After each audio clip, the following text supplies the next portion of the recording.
চালের গুঁড়োর রুটি খেতে এত ভালো লাগে, একবার খেলে বারবার খেতে চাইবে। আমি আগে থেকে চাল গুঁড়ো করে রেখেছিলাম, 1 গ্লাস জল ভালো করে ফুটিয়ে সেই জলে চালের গুঁড়োগুলো দিয়ে এইরকম একটা ড্র বানিয়ে নিয়েছি। সেই ড্রটা থেকে ছোট ছোট লেচি কেটে রুটির মতো বেলে আটির সাহায্যে এইভাবে গোল গোল বানিয়ে নেব।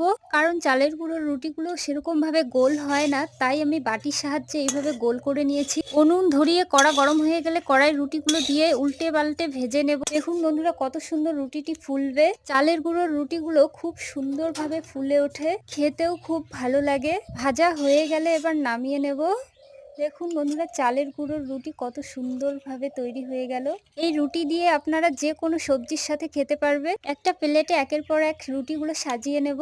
আর একটা লাউ তরকারি করেছিলাম, সেই লাউ তরকারি দিয়ে আজকে সন্ধ্যের টিফিন করব। আমার সন্ধ্যের টিফিন আইডিয়া কেমন লেগেছে অবশ্যই কমেন্ট করে জানাবে। নতুন বন্ধুদের কাছে আমার একটাই অনুরোধ, আমার চ্যানেলটি সাবস্ক্রাইব করে প্লিজ আমার পাশে